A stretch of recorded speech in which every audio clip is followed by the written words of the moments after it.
සිත නිවන බුදු බණ ඉරුදින ධර්මදේශනා මාලාව අද දේශකයන්න් වහන්සේ පූජ්‍යපාද හසලක සීලවිමල ස්වාමීන්ද්‍රයන් වහන්සේ.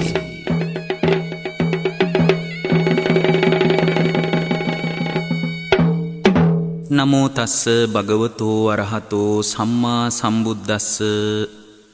නමෝ තස්ස භගවතෝ අරහතෝ සම්මා සම්බුද්දස්ස. නමෝ තස්ස භගවතෝ අරහතෝ සම්මා සම්බුද්දස්ස. බුදුරජාණන් වහන්සේට අපගේ නමස්කාරය වේවා. සුපින්වත්නි, අදත් මේ උදෑසන කාලේ ඔබේ වැඩ කටයුතු, ඔබේ කාර්ය බහුලතාවය, දිනේ ආරම්භක අවස්ථාව, මේ කටයුතු සියල්ලම ඔස්සේ ඊටාම නැවුම් ආරම්භයක් එක්ක අද ඉරිදා උදෑසන කාලේ සිත නිවන බුදුබණ දේශනාව සමගයි ඔබ සමවදින්නේ. ඇත්තටම මේ දේශනාව භාවනාවක් වගේ. දැන් මොකටද අපි මේ භාවනාවක් වගේ කියලා කියන්නේ? හේතුව තමයි අපි මේ වැඩපිළිවෙල අතරතුර පුද්ගලික දේවල් කතා කරන්න බලාපොරොත්තු වෙන්නේ නැහැ. ශාස්ත්‍රෝ ගෞරවයේ තියාගෙන අපි මේ කාලේ පින්වත්නි ධර්මයේ කතා කරගන්නම අවධානය යොමු කරන්නයි අපි කල්පනා කරන්නේ. මොකද බුදුරජාණන් වහන්සේගේ බුද්ධ දේශනාව හැම වෙලාවකම ජීවිතේ හදාගන්න උදව් කරන දහමක්. පින්වත්නි, මේ ගෙවෙන කාලය ඇතුළත නොහිතන දේවල්ම සිදුවමින් පවතින වෙලාවක තමයි අපි ජීවිතයේ සැලසුම් කරන්නේ. පින්වත්නි, ජීවිතයේ කොහොමවත් දුක් සහිතයි. ඒක අපිට හොඳට තේරෙනවා. මේ ජීවිතේ දුකින්ම පිරීලා තියෙන බව ඔබට අමුතුවෙන් කියන්න දෙයක් නැහැ. හැම වෙලාවකම දුකින්ම පිරීච්ච තැනක තමයි අපි නැවතිලා ඉන්නේ. අද දවස පවා මේ අලුයම් කාලේ පවා, මේ ආරම්භ වන සතිය පවා, මේ ආරම්භ වන කාලවකවානුව පවා, දින සති මාසවලින් ඉදිරි කාලය තුල අපේක්ෂා සහිතව ගෙවන්න පුළුවන් අවස්ථාවක නෙමෙයි අපි නවතිලා ඉන්නේ. හේතුව තමයි මුළු ලෝකේම රෝග පීඩාවන් සම්බන්ධ බියකින්, තැති ගැනීමකින්, ලොමු ඩැහැ ගැනීමකින් ඉන්න අවස්ථාවක තමයි ඔබට හිත නිවා ගන්න මේ දේශනාව ඔබේ කනට වැටෙන්නේ. පින්වත්නි, ලෝකේ ලෙඩවීම නතර කරගන්න පුළුවන් කෙනෙක් නැහැ. ලෙඩේකට උත්තරයක් හොයාගන්න පුළුවන්. ලෙඩට විසඳුම් තිබුණට ලෙඩවීමට විසඳුම් නැහැ පින්වත්නි. ඒ නිසා ලෙඩ වෙන එක කාටවත් නතර කරන්න බෑ. යම්කිසි රෝගයකට ප්‍රතිකාර කරලා ඒ රෝගේ සමනය කරගන්න පුළුවන් වෙයි. හැබැයි රෝගවලට නිදානයක් වෙච්ච මේ ශරීරයේ රෝගාකරයක් වගේ. මේ ශරීරයේ ආවේනික ධර්මතාවය තමයි පින්වත්නි රෝගී වීම. රෝගී වීම මුල් කරගෙන තමයි මේ ශරීරේ පවතින්නේ. ඒ නිසා ඔබ හොඳට සිහියට ගන්න අද මේ දේශනාව ආරම්භයේ ඔබට ලෙඩ වෙනකොට, විවිධ වෛරස් වලින් පීඩා විඳිනකොට, විවිධ බෝවෙන රෝග වලින් පීඩා විඳිනකොට ඒ ලෙඩට බෙහෙත් කරාන් පස්සේ ලෙඩේ හොඳ කරගන්න පුළුවන් වෙයි. එතකොට කෙනෙක් හිතන්න පුළුවන් අනේ මම මේ ලෙඩෙන් අත මිදුණා කියලා. හැබැයි පින්වත්නි, මේ ශරීරයේ ආවේනික ධර්මතාවයෙන් නම් නවත්ව ගන්න බෑ. ඒ නිසා ඔබ හොඳට හිතට ගන්න බුදුරජාණන් වහන්සේගේ බුද්ධ වචනයට අනුව මේ පවතින ධර්මතාවයට අනුව තමයි සියල්ල සිද්ධ වෙන්නේ කියලා. ඇත්තටම බුදුරජාණන් වහන්සේගේ බුද්ධ දේශනාවෙන් බලනකොට මානව සුරක්ෂිතතාවයක් අනාගතයේ ඇති වෙයි කියලා පින්වත්නි හිතන්න බෑ. කෙනෙක් කියන්න පුළුවන් මේ දියුණු තාක්ෂණයත් එක්ක අපට රැකවරණයක් හදාගන්න පුළුවන් වෙයි කියලා. සමහර විට ඒවට ඔබට කියන්න ගොඩාක් දේවල් ඇති. ඒ කියන්න තියෙන දේවල් තමයි සමහර විට දැන් මේ කාලේ අපි වුණත් පීඩාවට පත් වෙලා ඉන්නේ. ලංකාවේ මිනිස්සු බොහෝම බියෙන් තැති ගැනීමෙන් ඉන්නේ. ලංකාවේ විතරක් නෙමෙයි පින්වත්නි, මේ මෑත කාලේ ලෝකේම මුහුණ දෙන මේ වෛරස් රෝගී තත්ත්වය කියලා දුන්න ලස්සන ධර්ම පාඩමක් තියෙනවා. ඒ තමයි සල්ලි, ආගම්, ಜಾති, වර්ණ, කුල ભેද මේ සියල්ලටම වඩා මේ සියල්ලම අභිබවා ගිහින් එක ලෙඩකින් මනුෂ්‍යත්වය යට කරන්න පුළුවන් කියන එක. මනුෂ්‍යත්වයට මනුස්සකමට මනුස්සකමේ කඩා වැටීමට ප්‍රධාන හේතුවක් තමයි ගුණධර්මවල රැකවරණයක් නැතිකම කියන එක. සියලු මනුෂ්‍යයන්ට ඇත්තේ එකම බියක් කියන පණිවිඩේ. ඒ මොකද්ද පින්වත්නි? මරණ බය. මරණයේ ඉදිරියේ හැමෝම තැතිගන්න එක අසාමාන්‍ය නෑ. ඒක සාමාන්‍ය තත්වයක්. ඒ නිසා ඔබ හොඳට අදහසක් ඇති කරගන්න. ඒ භාග්‍යවතුන් වහන්සේගේ බුද්ධ දේශනාවට අනුව අපට තියෙන රැකවරණයේ ධර්මය. කෙනෙක් කියන්න පුළුවන් ධර්මයෙන් හැම ප්‍රශ්නයක්ම විසඳ ගන්න පුළුවන්ද? දැන් ඔබ වහන්සේලා අපට හැම වෙලාවකම කියනවා ධර්මයේ තුල පිහිට වෙන්න කියලා.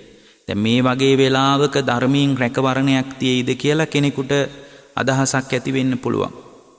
පින්වත්නි, මම ඔබට ලස්සන කතාවක් කියන්නම්.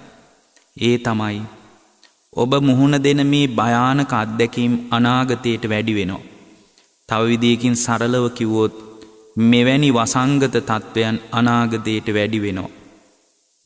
දැන් මෑත කාලේ වෛද්‍ය විද්‍යාව, බටහිර විද්‍යාව පවා පර්යේෂණ කරලා මතක් කරනවා උත්තර ධ්‍රවයේ තියෙන අයිස් කඳු මේ උෂ්ණත්වයේ වැඩි වෙන්න දිය වෙනවා කියලා. ඒ උත්තර ධ්‍රවයේ තියෙන අයිස් කුට්ටි වලට යටින් පින්වත්නි භයානක වෛරස් තියෙනවා කියනවා. සමහර වෛරස් වලට අවුරුදු 20000ක් විතර පරණයි කියනවා. උෂ්ණත්වයේ වැඩි වෙන්න පින්වත්නි උත්තර ධ්‍රවයේ තියෙන අභ්‍යන්තරයේ අයිස් කුට්ටි වලට යටින් තියෙන භයානක විස බීජ, භයානක වෛරස් කාරක තත්වයන් උඩට මතුවෙලා විශාල සමූල ඝාතන අනාගතයේ වෙයි කියලා බටහිර විද්‍යාවම අනුමාන කරනවා. එතකොට බටහිර විද්‍යාවම කියනවා නම් අනාගතේ භයානකයි කියලා පින්වත්නි බුදුදහමෙන් බලන්න ඕනේ. බුදුදහම පිළිගන්න කෙනෙක් ඉන්නත් පුළුවන්, පිළි නොගන්න කෙනෙක් ඉන්නත් පුළුවන්. එහෙමනම් අනාගතේ මේ ඇතිවෙන ව්‍යසනකාරී භයානක තත්වයන් විශාල වශයෙන් වර්ධනය වෙනවා. ඒ නිසා පින්වත්නි මම ඔබට වැදගත් දෙයක් කියන්න. දැන් මිනිස්සු බටහිර බෙහෙත් ටික හොයලා බෙහෙත් වලින් පිළියම් හොයනවා. ඒක ඊටාම සාධාරණයි. පෙරදිග මිනිස්සු පෙරදිග ප්‍රතිකාර ක්‍රම ඔස්සේ පෙරදිග විකල්ප ක්‍රම අධ්‍යයනය කරනවා, ගවේෂණය කරනවා. ඒ වගේම තවත් පිරිසක් Tamanගේ ආගමානුකූලව විකල්ප හොයනවා. මං හිතන්නේ ආගමානුකූලව විකල්ප හොයන එක ඊටාම අසාර්ථක වෙන්න පුළුවන් සමහර වෙලාවක. මම බුදුදහමෙන් බලලා ඔබට ලස්සන ක්‍රමයක් කියලා දෙන්න. ඔබගේ ස්වස්ථතාවයේ පවත්වාගෙන යන්න බුදුදහම යෝජනා කරන ලස්සන ධර්මපරයායන් තියෙනවා. මෙන්න මේ කාරණේ පින්වත්නි හොඳට අදහසක් විදියට ඔළුවට ගන්න. පින්වත්නි, ඒ භාග්‍යවතුන් වහන්සේගේ බුද්ධ දේශනාවෙන් බලනකොට මේ හැම දෙයකටම මුල් වෙන්නේ අපේ හිත. හැම දෙයක්ම හිත මුල් කරගෙන තමයි තියෙන්නේ. ඒකයි අපි දන්න ඊටාම ජනප්‍රිය ගාථාවල පවා මුලින්ම කියවෙන්නේ. දැන් ඔබ දන්නම ගාථාවක් කිව්වොත් මනෝ පුබ්බංගමාදම, මනස තමයි සියල්ලට පූර්වාංගම වෙන්නේ. එතකොට සියල්ලට මනස පූර්වාංගම වෙනවා නම් මනස ඊටා බලවත් තැනක්. දැන් බටහිර ලෝකේ පවා පිළිගන්නවා මනස ශක්තිමත් වුණාට පස්සේ කායිකව පවා බිඳ වැටෙන අවස්ථාව, කඩා වැටෙන අවස්ථාව අඩු වෙනවා කියලා. මනස සුවපත් වුණු තැනක කය નિરાයාසයෙන් සුවපත් වෙන්න පටන් ගන්නවා. මනස ලෙඩ වෙනකොට පින්වත්නි කය පවා ලෙඩවීමේ ප්‍රවණතාවය, ලෙඩවීමේ උද්වේගය වැඩි වෙනවා. දැන් ඒවට ඉතා සරල උදාහරණ තියෙනවා. අපි හිතමු පිළිකා රෝගියෙක් කියලා. දැන් පිළිකා රෝගියෙකුට සමහර විට නිදන්ගතව ශරීරයේ පිළිකාව වර්ධනය නොවි සෑහෙන කාලයක් තියෙන්න පුළුවන්. හැබැයි එයා දැනගත්තට පස්සේ මම මෙන්න මේ වගේ රෝගයකින් පීඩා විඳිනවා.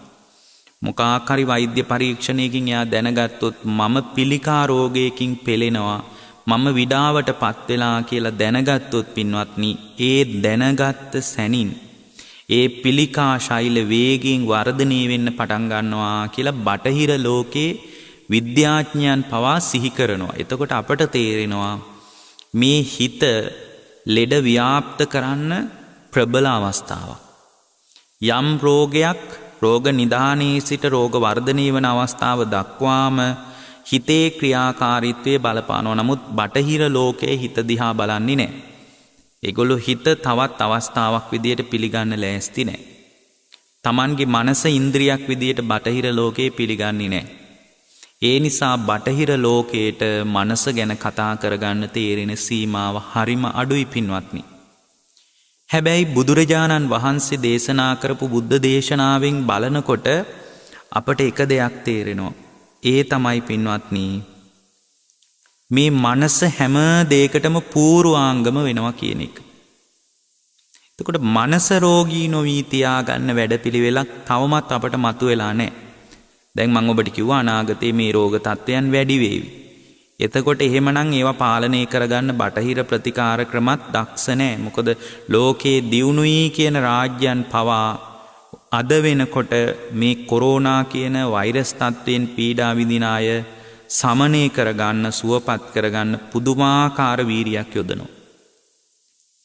නමුත් මේක පාලනය කරගන්න ඉතාම අසීරුයි පින්වත්නි. ලෝකේ දියුණුයි කියලා හිතන රටවල් පවා අසරණ වෙලා. අපි මේ දියුණුවක් කියලා හිතාගෙන ඉන්න දියුණුවත් එක්ක මිනිස්සු අසරණ වෙලා. එතකොට අපට තේරෙනවා මේ ලෝකේ ලෙඩවීමට ස්ථීර විකල්පයක් හොයාගන්න බෑ.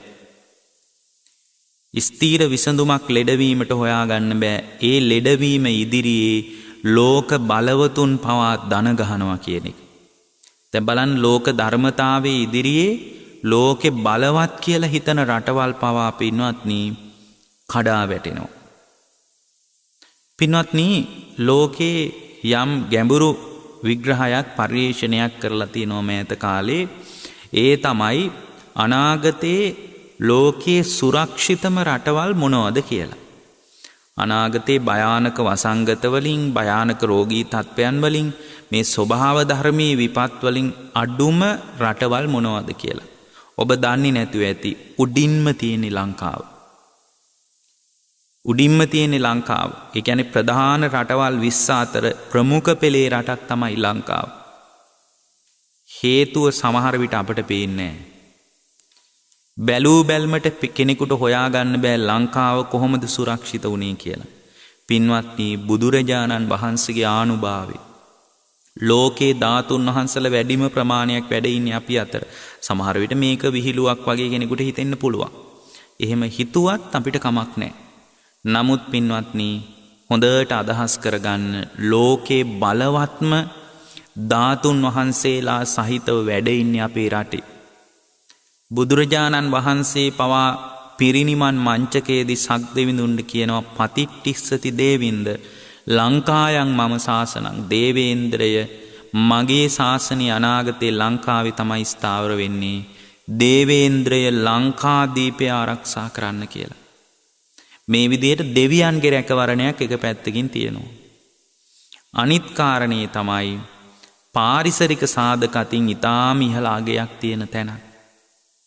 දැන් කෙනෙක් ඊට පස්සේ තව ප්‍රශ්නයක් මතු කරගන්න පුළුවන්. හොඳයි ලෝකේ හැම අතින්ම දියුණු වෙන්න හැම අතින්ම පාරිසරික සාධක අතින් ඊට පස්සේ හොඳ ආධ්‍යාත්මික අතින් ඒ තරම් බලවත් රටක් තවමත් දිලිඳුව තියෙන්නේ කොහොමද? තවමත් විශාල ණයබරකින් තියෙන්නේ කොහොමද? ඒක හේතුඵලවාදීව වෙනම ගලප ගන්න ඕන එකක්. ඇත්තටම ලෝකේ දියුණු වෙන්න විභවයක් තිබුණු රටක් මේ තරම් කඩා වැටුනේ පාලකයන්ගේ අඩුපාඩු නිසා මිසක් ආධ්‍යාත්මික ශක්තියේ තියෙන දුර්වලතාවයක් නිසා නෙමෙයි. ලෝකේ වේගයෙන්ම දියුණුවක් ලබන්න විභවයක් තිබුණු රටක් පින්වත්නි ලංකාව කියලා කියන්නේ. දැන් ඔබට පැහැදිලි ඇති ආධ්‍යාත්මික ශක්තිය අතින් ලංකාව අද්විතීය තැනක තියෙනවා. ඒ වගේම ලෝකේ අනාගතයේ සුරක්ෂිත රටවල් 20 අතර ලංකාවේ පළමු පෙළේ රටක්. මේ විදිහට තියෙන රටක් විශාල ණයබරකින් පෙළෙන්නේ ඇයි? ඔබ වහන්සේලා ආධ්‍යාත්මික බලයක් තියෙන රටක් කියලා කියනවනම් ඇයි මෙච්චර මිනිස්සුන්ගේ කඩාවැටීමක් කියලා කෙනෙකුට හිතෙන්න පුළුවන්. ඒ පින්වත්නි වෙන මොකුත් නිසා නෙමෙයි. ලෝකේ දියුණුවක් දක්වා යන්න තියෙන රටක් විදියට අපි දිහා බලලා තමයි අතීතේ සමහර රටවල් හැදිලා තියෙන්නේ. සිංගප්පූරුවේ නායකයා ලංකාවට ඇවිල්ලා කියන්නේ මම ලංකාවක් කරනවා සිංගප්පූරුව කියලා. එතකොට ලංකාව ඊටාම ශාස්ත්‍රීය රටක්. ඒ විදිහට ලංකාව කඩා වැටෙන්නේ ආර්ථිකව විවිධ කාලවල පාලකයන්ගේ අඩුපාඩු නිසා. අපි මේ දේශනාවෙන් පක්ෂපාත ගැන නෙමෙයි කතා කරන්නේ විවිධ පාලන තන්ත්‍රයේ දුර්වලතා නිසා. ඒක කොතනින් වුණාද කියලා බුද්ධ දේශනාවෙන් ගලපන්න මම මේ දේශනාවේ උත්සාහ කරන්නේ නැහැ. මට ඒක අදාළ නැති නිසා. පින්වත්නි පුදුම විදිහේ ආධ්‍යාත්මික බලයක් තියෙනවා. මෙන්න මේ ආධ්‍යාත්මික බලය පාවිච්චි කළොත් අනාගතේ අපි සුරක්ෂිතයි. දැන් මම ඔබට කියන්නම් කොහොමද ආධ්‍යාත්මික බලයක් සහිතව මේ පවතින ස්වභාව ධර්මයෙන් පවා පීඩා විඳින එක නවත්වන්නේ.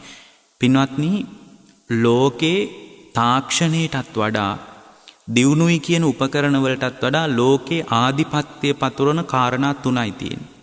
ඒ තමයි කර්මයයි ධර්මයයි ස්වභාව ධර්මයයි. මේ තුන හරියට ත්‍රිපුද්ගල විනිසුරු මඬුල්ල වගේ.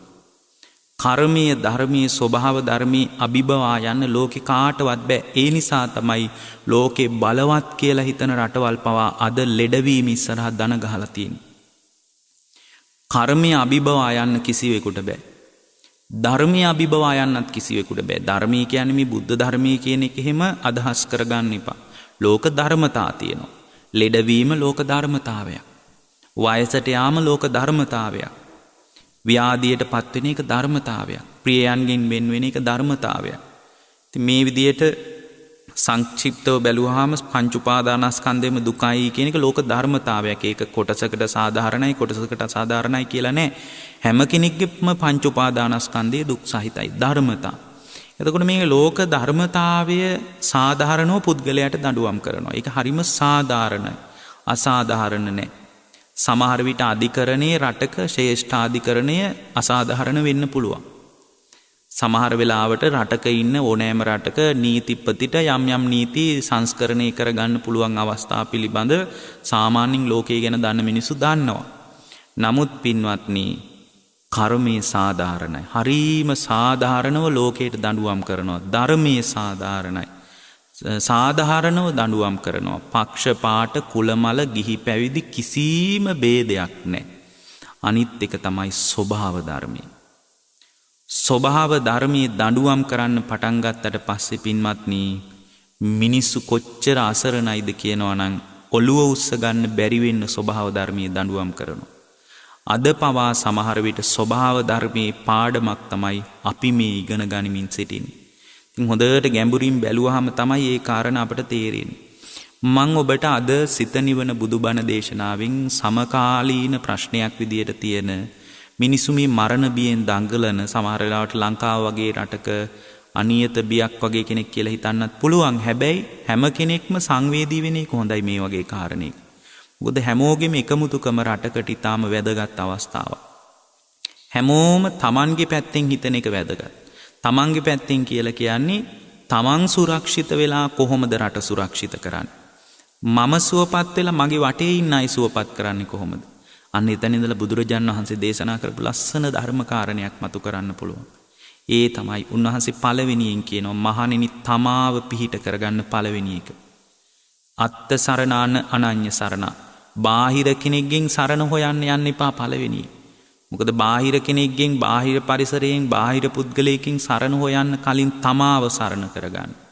මෛත්‍රිය වඩනකොට පින්වත්නි පළවෙනියෙන් මම සුවපත් වෙන්න ඕන කියලා වඩන්නේ මම නිසා තව කෙනෙක් රෝගී වෙන්න පුළුවන්. මම නිසා තව කෙනෙක් ලෙඩ වෙන්න පුළුවන්. මගේ හදවතේ තියෙන රෝග සමහර විට තව කෙනෙකුට බෝ වෙන්න පුළුවන්. ඒ නිසා පළවෙනි එක තමයි මම සුවපත් වෙන්න ඕන. මෛත්‍රිය වඩද්දි භාග්‍යවතුන් වහන්සේ ලස්සනට මතු කරනවා. පින්වත් මහණෙනි පළවෙනියෙන් තමා සුවපත් වෙන්න අදිෂ්ඨාන කරන්න කියන. මම සුවපත් නැතුව රට සුවපත් කරනවා කියන එක බොරු වැඩක් කියනවා. ඒ නිසා පින්වත්නි අපි හැමෝම අදිෂ්ඨානයක් හදාගමු මම සුවපත් වෙන්න ඕන. මගේ ස්වස්ථතාවය රැකගන්න පළවෙනියෙන් මම උනන්දු වෙන්න ඕන. එතනින් පස්සේ Tamanගෙන් වෙන්න ඕන දායකත්වය. බුදුරජාණන් වහන්සේගේ බුද්ධ දේශනාවට අනුව මම ඔබට කියන්නම් මේ වගේ අවස්ථාවක ඒ වගේ රෝග පීඩාවකින් යම් තාක් දුරට හරි බේරෙන්නේ කොහොමද ධර්මයේ තුලින් කියලා. දැන් අද වෙනකොට බටහිර ක්‍රම ගැන ලෝකේ කතා කරනවා. ඉතින් බටහිර ක්‍රම ගැන ඕන තරම් කතා කරගන්න එක හොඳයි. මොකද ඔවුන් ඊටාම දක්ෂ විදියට මේ රෝග පාලනය කරන වැඩපිළිවෙලට මැදිහත් වෙලා තියෙනවා.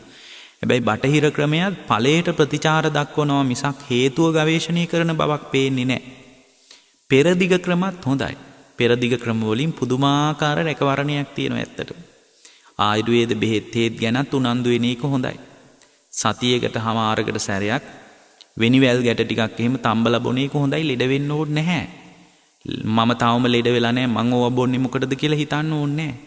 පුදුමාකාර මේ පෙරදිග ස්වභාව ධර්මී ඖෂධවල තියෙනවා රැකවරණය. මේ ඔක්කොමත් එක්ක ධර්මයෙන් ඔබට යෝජනා කරන දෙයක් මම කියන්නම්. ඒ තමයි පින්වත්නි උදේම නැගිටලා මෙන්න මේ පියවර කීපය අනුගමනය කරන්න. මේ බුදුරජාණන් වහන්සේගේ ධර්මයෙන් බලලා මම ඔබට කියන්නේ. උදේම නැගිටලා පින්වත්නි හොඳට Tamanගේ හිත හොඳට සිහිය පවත්ව ගන්න. පින්වත්නි ලෝකේ න්‍යායක් තියෙනවා හිත සුවපත් වුණාට පස්සේ කය નિરાයාසයෙන් සුවපත් වෙනවා කියලා. බටහිර මනෝවිද්‍යාව කතා කරනවා යටිහිත ගැන ඒගොල්ලෝ එච්චර දන්නේ නැහැ. යටිහිත ගැන යම් අවධාරණයක් දැන් ඇති වෙලා තියෙනවා. හැම වෙලාවකම Tamanගේ හිතෙන් ශක්ති විශේෂයක් එළියට ගලාගෙන යනවා කියන එක. ඔවුන්ට තේරෙන්නේ එච්චරයි. තමන් හිතන සිතුවිල්ල ඊටාම ධනාත්මක නම් මේ පෘථුවියට පොසිටිව් වයිබ්‍රේෂන් එකක් ඇති කරනවා කියන ඔවුන්ගේ වචනයකින් කිව්වොත්.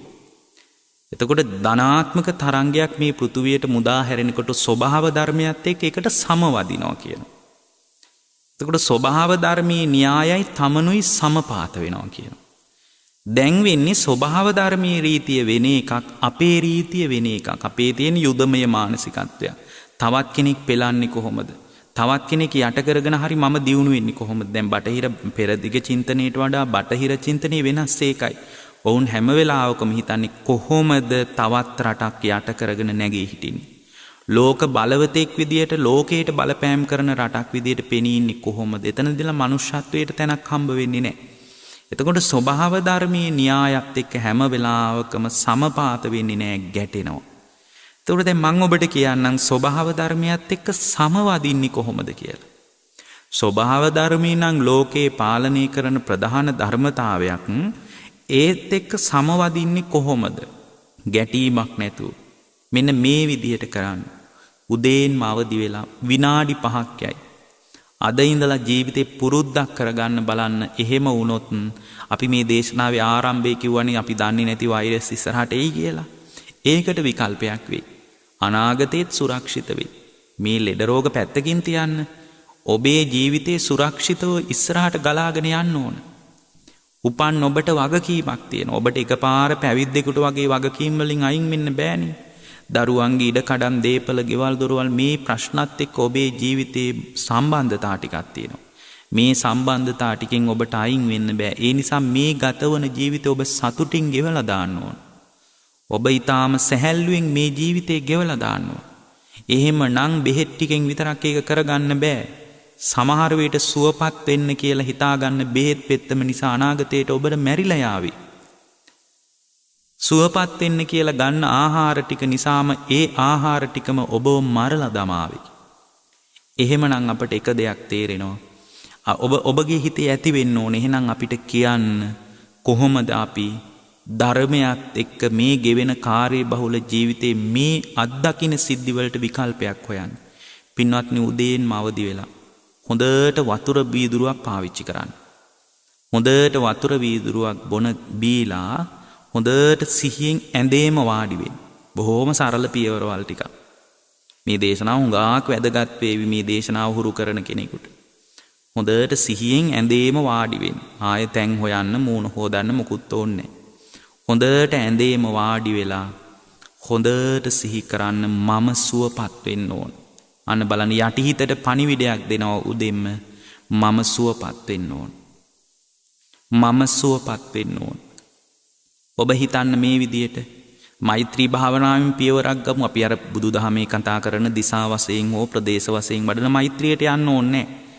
මේ වගේ අවස්ථාවක් කොහොමද මනස සුවපත් කරලා ඊටාම පරිස්සමට ඇඟ හොඳ කරගන්නේ? ප්‍රතිශක්තිකරණේ වැඩි කරගන්නේ ඔබේ වචන වලින් කිව්වොත්. ඉස්සලා හොඳට ඇඳේ වාඩි වෙලා මම සුවපත් වෙන්න ඕන. හොඳට අදිෂ්ඨාන කරන්න මම දුක් නැත්තෙක් වෙම්වා, බිය නැත්තෙක් වෙම්වා, මම රෝග නැත්තෙක් වෙම්වා, දුක් පීඩා නැත්තෙක් වෙම්වා, සැප ඇත්තෙක් වෙම්වා, ශාන්ත සුවයටපත් වෙම්වා. මේ විදිහට දෙවතාවක් විතර හිතන්න. දැන් බලන්න විනාඩි 2-3ක් යයි මේ වැඩේට. ඊට පස්සේ හිතන්න මම විතරක් සුවපත් වෙලා මදි. මගේ වටේ ඉන්න අය ලෙඩ වුණොත් ඒ නිසා මම රෝගී වෙන්න පුළුවන්. ඒ වගේ මම ලෙඩ වුණොත් වටේ ඉන්න අය රෝගී වෙන්න පුළුවන්. ඒ නිසා මගේ වටේ ඉන්න අයත් සුවපත් වෙන්න ඕන කියලා හැම වෙලාවකම ඊතා ප්‍රබල චිත්ත තරංගයක් පෘථුවියට මුදා හරින්න. එතකොට ලෝකයේත් සමග ඔබ ස්වභාව ධර්මයත් එක්ක ඔබ එකට සමවදිනවා. ඊට පස්සේ හිතන්න මගේ අවට ඉන්න සියලු දෙනාම සුවපත් වෙන්න ඕන. අවට සිටින සියලු දෙනා දුක් නැත්තෝ වෙත්වා, බිය නැත්තෝ වෙත්වා, රෝග නැත්තෝ වෙත්වා, දුක් පීඩා නැත්තෝ වෙත්වා, සැප ඇත්තෝ වෙත්වා, ශාන්ත සුවයටපත් වෙත්වා. මේ විදියට හිතන්න.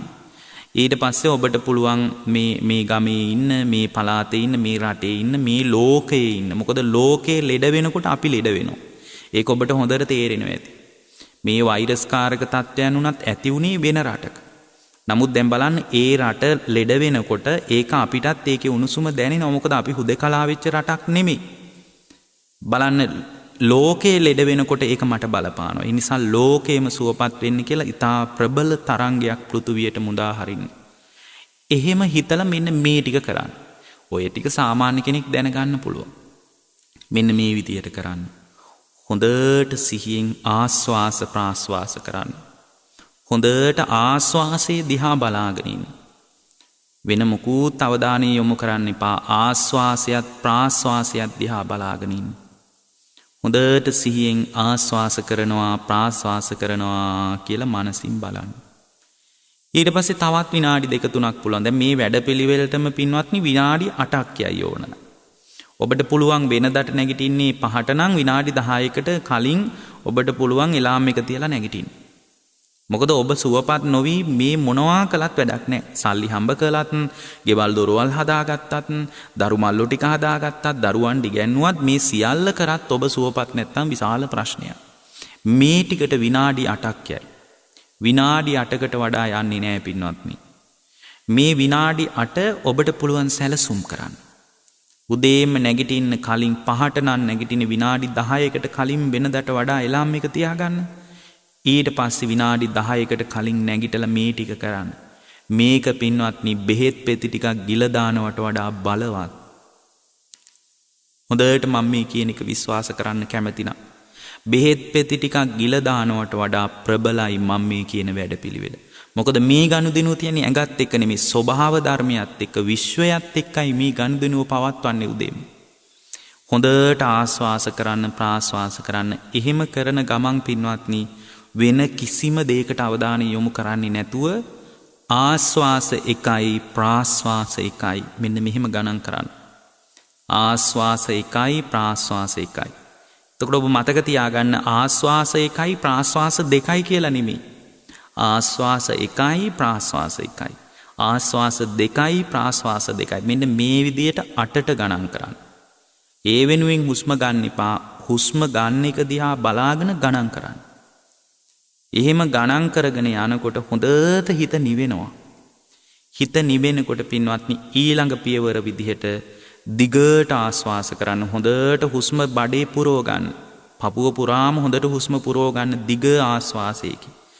ඊට පස්සේ දිග ආස්වාසයක් හෙලලා දාන්න මම සුවපත් වෙනවා. මම සුවපත් වෙනවා. ඊට පස්සේ දිග ආස්වාසයක් අරගෙන හොඳට පපුව තුල හිර කරගෙන මම සුවපත් වෙනවා කියලා ප්‍රාස්වාස කරන්න. ආයෙත් ආස්වාසයක් ගන්න. ඒ ආස්වාසය තුල හොඳට හිතින් අදිෂ්ඨාන කරගන්න මම සුවපත් වෙනවා කියලා ප්‍රාස්වාස කරන්න. ඊට පස්සේ පින්වත්නි දිග ආස්වාස 1යි දිග ප්‍රාස්වාස 1යි මේ විදිහටත් පුළුවන් නම් වෙලාව තිබ්බොත් 8ට ගණන් කරන්න. ඊට පස්සේ පින්වත්නි ආයෙත් ටික වේලාවකින් හොඳට ආස්වාසයක් අරගෙන දැන් මේ එකම සිහියෙන් තමයි මේ වැඩේ කරන්න ඕන. පියවර 3යි. තුන්වෙනි පියවර තමයි මේකේ පියවර 500ක් වුණත් අපිට කියන්න පුළුවන්. හැබැයි පියවර 3ක් අපි හුරු කරමු. දැන් මේ පවතින ප්‍රශ්න වලින් විසඳෙන්න උදව්වක් වෙයි කියලා හිතාගෙන ධර්මීය හුරු කරනවා කියලා අදහසින් නෙමෙයි. ඊට පස්සේ තුන්වෙනි පියවර තමයි දැන් පළවෙනි පියවර මොකද්ද? ආස්වාස ප්‍රාස්වාස දිහා බලාගෙන ඉන්නවා නිකන්. ඒ බලාගෙන ඉන්න ගමන් ගණන් කරනවා ආස්වාස 1යි ප්‍රාස්වාස 1යි 8ට ගණන් කරනවා. ඔන්න පළවෙනි පියවර.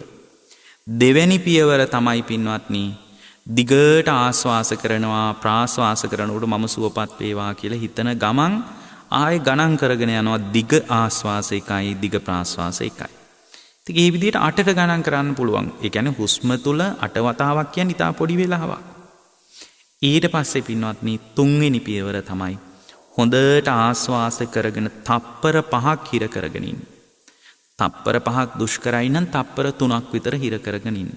තප්පර 5ක් හිර කරගෙන ඉන්නකොට පුදුම පීඩාවක් ශරීරයේ ඇති වෙන්නේ. ඊට පස්සේ ප්‍රාස්වාස කරනකොට මම සුවපත් වී සැහැල්ලු වෙනවා කියලා හිතන්න.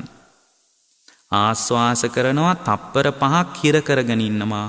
හිර කරගෙන ඉඳලා පින්වත්නි ප්‍රාස්වාස කරනකොට හිතනවා මම මේ පීඩාව සමනය වෙලා සුවපත් වෙනවා. දැන් ඔබට තේරෙනවා හුස්ම හිර කරගෙන ඉන්නකොට මනසේ පීඩාවක් ඇති වෙන්නේ. කය තැති ගන්නවා. කය සම්පූර්ණ ලේ ගමනාගමනය වැඩි වෙන්න පටන් ගන්නවා. ඒ වැඩි වෙනකොට හිතනවා හිමීට ප්‍රාස්වාස කරනවා මගේ පීඩාව සමනය වෙලා සුවපත් වේවා කියලා. මෙන්න මේ පියවර තුන පිළිවෙලින් අනුගමනය කරන්න. මේ පියවර තුනටම විනාඩි 10ක් යන්නේ නැහැ පින්වත්. ඔබට විනාඩි 10ක් ඔබේ කාලෙන් වෙන් කර ගන්න පුළුවන්. ඔබට තේරෙවි මාසයක් විතර හුරු කරගෙන යනකොට අනේ මම කොච්චර මගේ හිත සැහැල්ලු වෙනවද කියලා.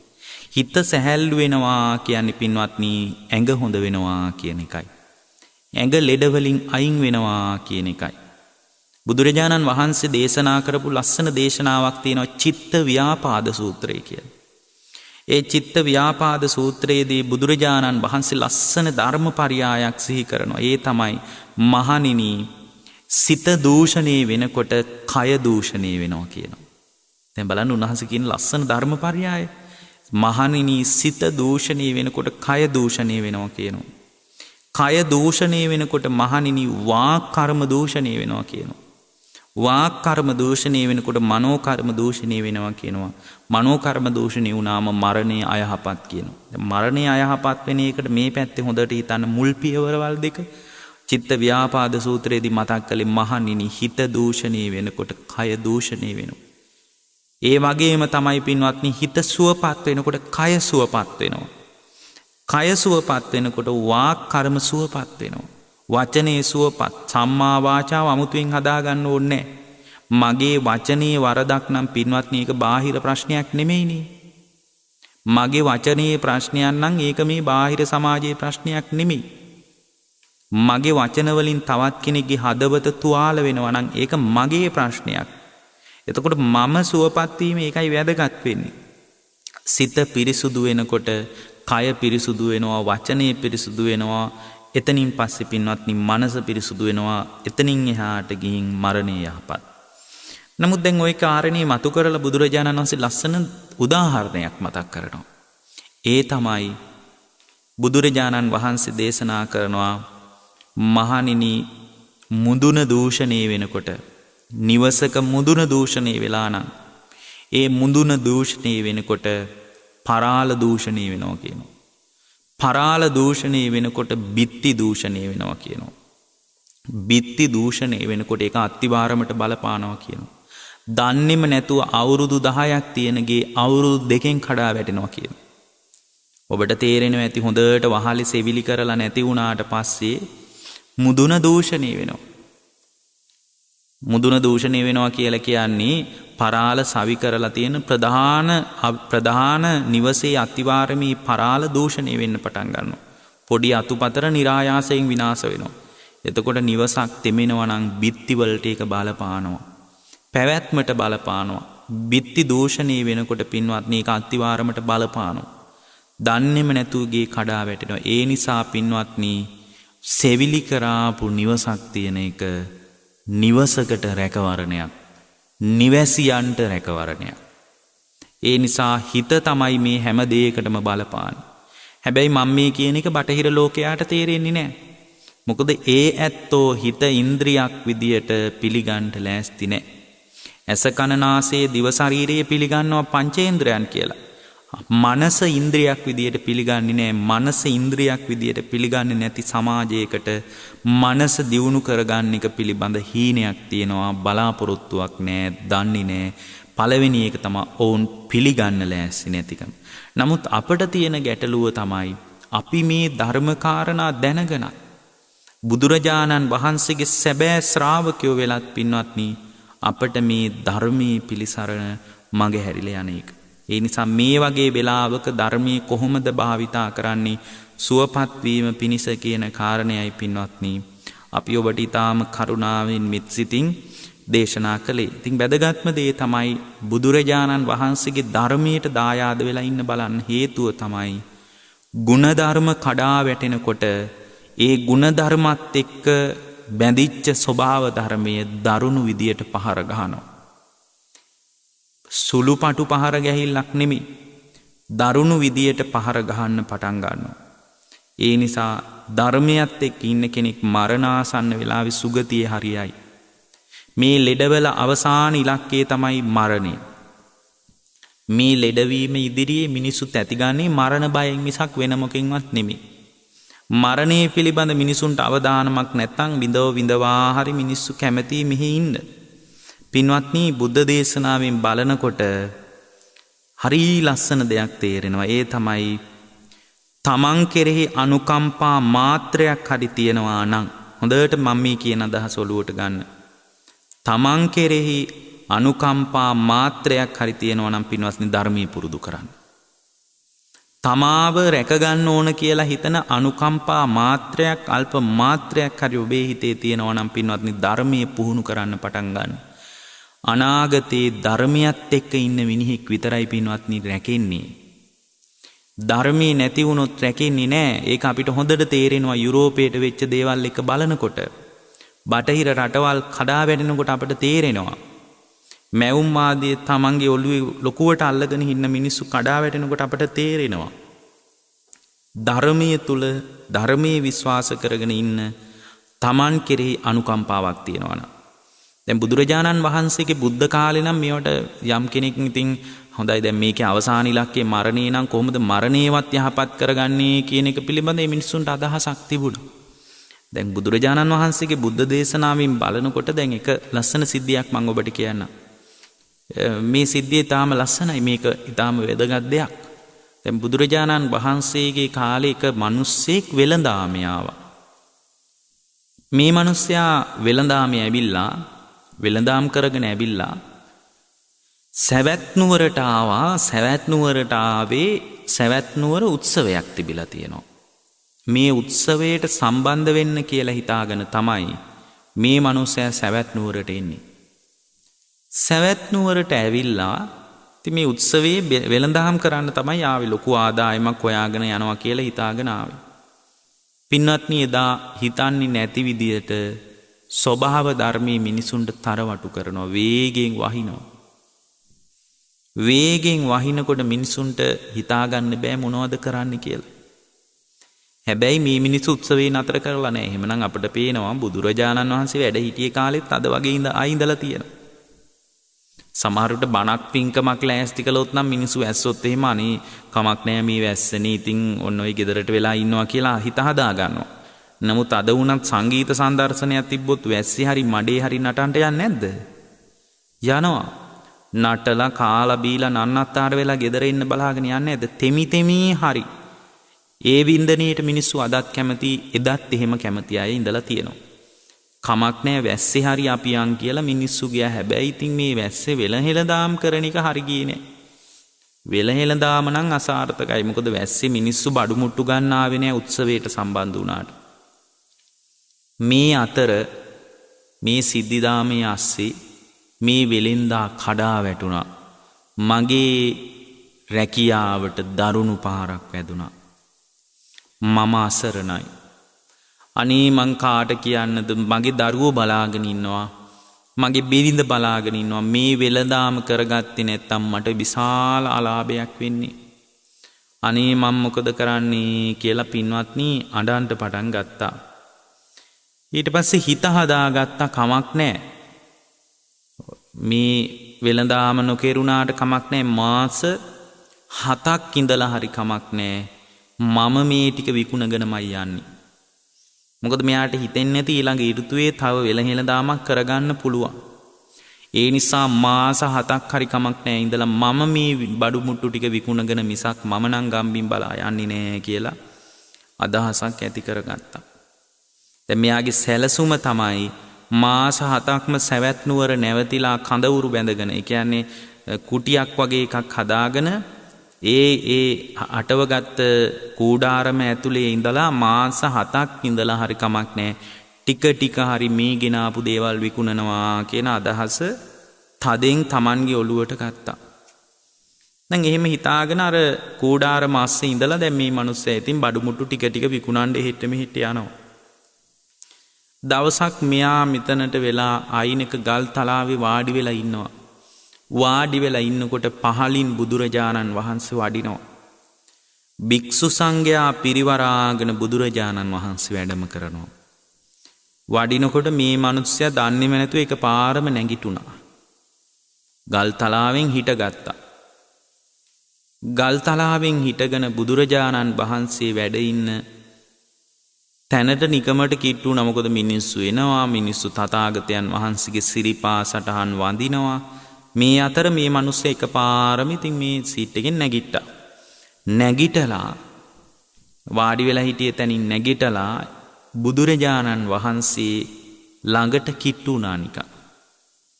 කිට්ටු වෙනකොට බුදුරජාණන් වහන්සේට අර මිනිස්සු වඳිනවා දැකලා දැන් මෙයා සමහර විට බෞද්ධ කෙනෙකුත් නෙමෙයි අර පිරිස බුදුරජාණන් වහන්සේට වඳිනවා දැකලා නිකන් හිමීට ඔළුව පාත් කරලා වැන්දා. දැන් මේ වැන්දේ පින්වත්නි ගෞරවෙන්ද? ගෞරවෙන් නෙමෙයි. ශ්‍රද්ධාවෙන්ද වැන්දේ? සද්ධාවෙනුත් නෙමෙයි. නිකන් අර මිනිස්සු වඳින පුරුද්දට නිකමට වගේ ඔළුව පාත් කරලා බුදුරජාණන් වහන්සේට වැන්දා. බුදුරජාණන් වහන්සේට වැන්දට පස්සේ තථාගතයන් වහන්සේ මද හිනාවක් පෑවා.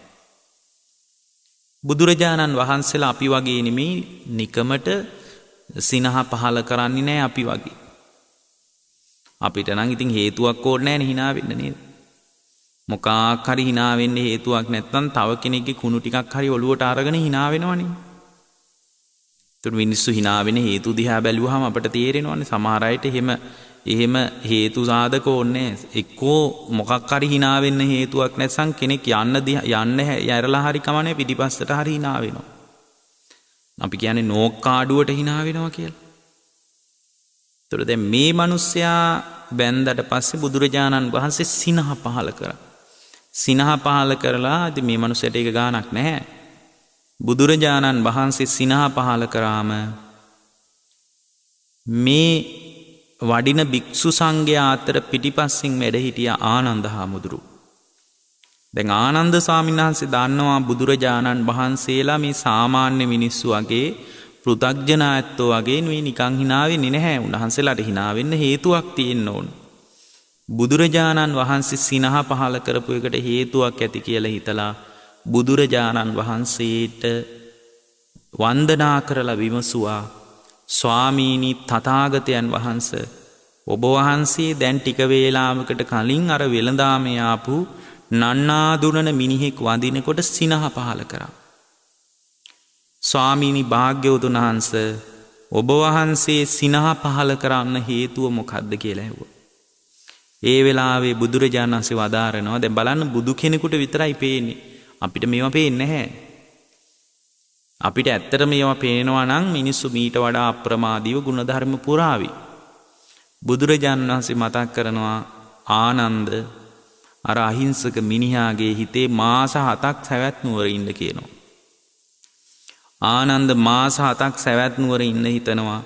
දරුමුණුබුරෝ බිරිඳ ඒ අයට මොනවා හරි අරගෙන මේ වෙළඳාම ඉවර කරලා Tamanගේ ආර්ථික හයිය හදාගෙන මිසක් යන්නේ නෑ. මේ ආපු එකේ මේ වෙළඳාම ඉවර කරගෙනම යන්නේ කියලා ඔය අහිංසක මිනිසයා දැඩි හිතක් හදාගෙන කියනවා. ආනන්ද මාස 7ක් නෙමෙයි ඔය මිනිහා ඉන්නේ තව දවස් 6යි කියනවා. 7 වෙනි දවසේ ආනන්ද ඔය මිනිහා මැරෙනවා කියනවා. මට ඒකයි සිනහ පහළ වුණේ කියනවා. ඉන්න අදහස තියෙනවා මාස 7ක්. හැබැයි ඉන්න වෙන්නේ තව දවස් 6යි. 7 වෙනි දවසේ මේ ශරීරයයි ඔය හම්බ කරගත්ත තුට්ටු දෙකයි ඔය හම්බ කරගන්න බලාපොරොත්තු වෙන වෙළඳාමේ ආපු බඩු මුට්ටු ටිකයි ඒ වගේම මේ දවස්වල Tamanගේ මේ ස්ථානයේ Tamanගේ බිරිඳ දරුවෝ නැති වුණත් ඔය හැම දෙයක්ම ගෙවල් දොරවල් සියල්ලම අත්හැරලා දාලා ආනන්ද තව දවස් 7කින් ඔය මිනිහා මැරෙනවා කියනවා. ආනන්ද දවස් 7කින් මැරෙන ඔය මිනිහාගේ හිතේ තියෙනවා මාස 7ක් ඉන්න. ආනන්ද මට ඒකයි hina ගියේ කියනවා. දැන් බලන්න මේ වෙලෙන්දාගේ හිතේ තියෙන්නේ කොහොමද? කොහොම හරි මාස 7ක් ඉඳලා මේ වෙලඳාම ඉවර කරගෙන මිසක් ගම්බිම් බලා යන්නේ නැහැ. ඒතර බුදුරජාණන් වහන්සේ එයාට කියන්න ගියාද මේ ඔයා හිතාගෙන ඉන්නවා මාස 7ක් ඉන්න අනේ ඔයාට නම් ඉන්න බෑ.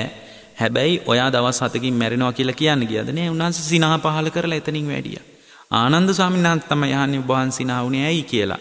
එතකොට කියනවා ආනන්ද ඔය අහිංසක මිනිහා මාස 7ක් ඉන්න සැලසුම් කරනවා. හැබැයි ආනන්ද ඔය මිනිහාට ඉන්න හම්බ වෙන්නේ දවස් 6යි 7 වෙනි දවසේ මැරෙනවා කිව්වා. එහෙම කියලා බුදුරජාණන් වහන්සේ වදාරනවා ආනන්ද ඔය මිනිස්යාට පුළුවන් නම් ආනන්ද උදව් කරන්න කියනවා. ආනන්ද පුළුවන් නම් උදව් කරන්න කියනවා. මොකක්ද ස්වාමීනි මං කරන උදව්ව කියලා අහනවා. ආනන්ද ඔය කාරණය ඍජුව නොකියා හරි කමක් නැහැ. යන්තම් ධර්මයේ හුරු කරන තැනකට හිත හදන්න කියනවා. ඔය මිනිහා සුගතියේ හරියයි කියනවා. නැත්තම් ඔය වෙලහෙළදාම් කර කර ඉන්න මිනිස්සයා සුගතියවත් යන්නේ නැහැ කියනවා. බුදු කෙනෙකුට පුද්ගලයාගේ ආයුෂ පිළිබඳ යම් අදහසක් මතු කරන්න පුළුවන්. නමුත් අපට පේන්නේ නැහැ පින්වත්. ඔබ හොඳට ඉන්නව ඇති. ඔබට කිසි පීඩාවක් නැතුව ඇති. ලෝකේම මේ මොහොතේ ඔය මරණ බය ගැන කතා කළාට ඔබට බය වෙන්න හේතු නැතුවත් ඇති. නමුත් ලෙඩ වෙන්න ඕනේ මැරෙන්න. ලෙඩවීම ලෝක ධර්මතාවයක් තමයි. ශරීරයේ ලෙඩට ආකාරයක් තමයි. හැබැයි ලෙඩ වෙලාමද මිනිස්සු මැරෙන්නේ? එහෙම නෑ පින්වත්නි. එතකොට දැන් මේ මිනිස්සයා ළඟට ගිහින් ආනන්ද හාමුදුරු හවස දැන් පිණ්ඩපාතේට වැඩම කරලා කුටියට වෙලා ඉන්න ගමන් මතක් වුණා බුදුරජාණන් වහන්සේ කියපු කාරණේ. භික්ෂුවක් නම් හැම වෙලාවකම තවත් කෙනෙකුට උදව් කරන්න ඕන පුළුවන් විදියට කියලා. ඉතින් ආනන්ද හාමුදුරුවෝ හිමීට කුටියෙන් එළියට ආවා. එළියට එනකොට අර කූඩාරම ගහගෙන වෙළඳාමට ලෑස්ති වෙන මිනිස්සයා ළඟට ගියා.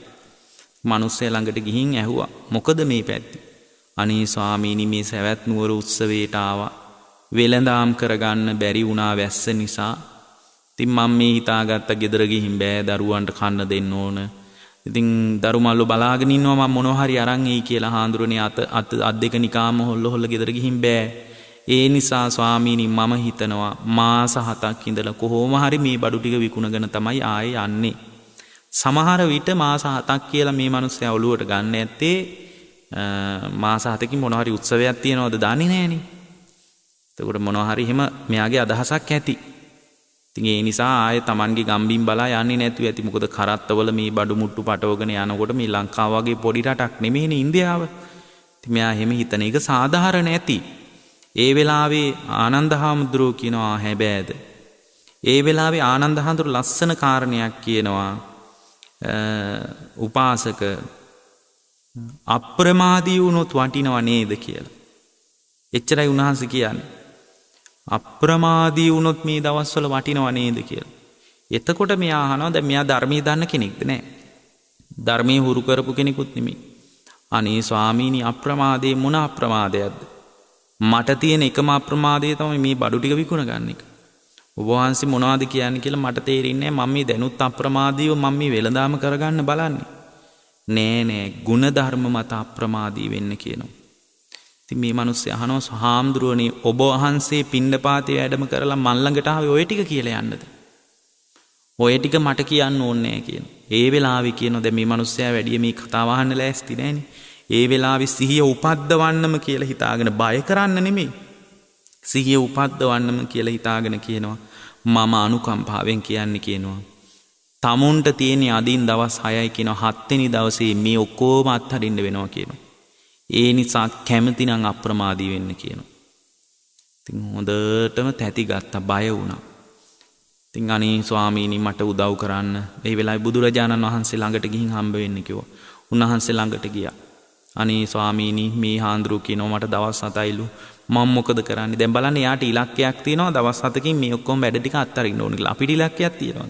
ඉලක්කයක් නැහැ. තව මොහොතකින්ද දන්නේ නැහැ. මේ බණ ටික අහලා මොනවා හරි සමහර විට මේ විවේකයෙන් ඉන්න වෙලාවේ පත්තරයක් ගන්න හරි කමන්නේ සමහරට ගෙදර ගේට්ටුවෙන් එළියට බහිනකොට මොනවා හරි වාහනයකට චප්ප වෙලා යන්න පුළුවන්. ඉලක්කයක් නැහැ, සැලසුමක් හදාගන්න වෙලාවක් නැහැ.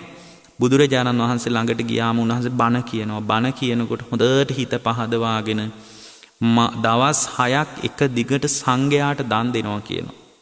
දවස් 6ක් එක දිගට දන් දෙනවා. දන් දෙනකොට මෙයා දන්නවා. මොකද දැන් ජීවිතේ අත්හරින්න වෙනවා කැමැත්තෙන් හෝ අකමැත්තෙන්. දැන් දරුවෝ ගැන හිත ඉඳලා හරියන්නේ. 6 වෙනි දවසේ 7 වෙනි දවස උදා වෙනකොට නිදාගත්තා. මේ මිනිස්සයා ආයේ නැගිට්ටේ නැහැ. සියල්ල මත්තර දාලා මෙහින් යනකොට නිදාගෙන නැගිට්ටා වගේ සුගතියේ ගියා. අපිට සුගතියක් පෙන්වන්න කෙනෙක් නැහැ පින්වත්නි. තමාව පිළිසරණ කරගෙන තමන් දායාද කළොත් මේ මරණයත් එක්ක සුගතියේ හරියයි. එහෙම නැති වුණොත් අපට ඉලක්කයක් පෙන්වලා ධර්මයේ හුරු කරන අරමුණක් මතු කරලා දෙන්න අද කවුරුවත් නැහැ. ධර්මයේ ඇහෙනකොට තමන් දක්ෂ වුණොත් ගලප ගන්න පුළුවන්. එහෙම නැති වුණොත් එහෙම පින්වත්නි මරණීය විශ්මයක් නැහැ.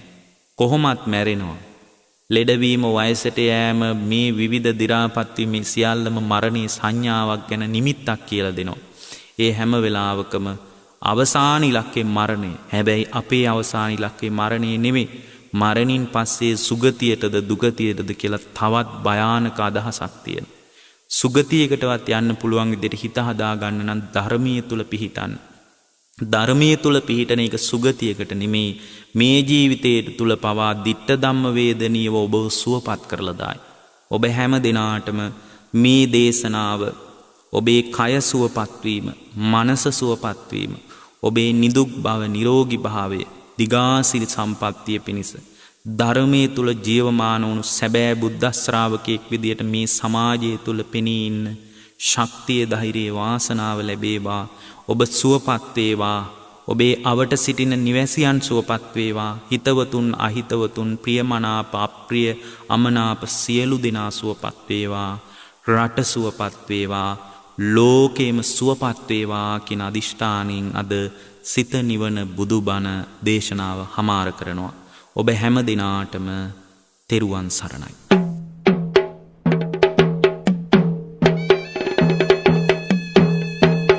ධර්මය අසන්න ජීවිතය දිනන්න සෑම ඉරිදාවකම උදෑසන 6ට සිත නිවන බුදුබණ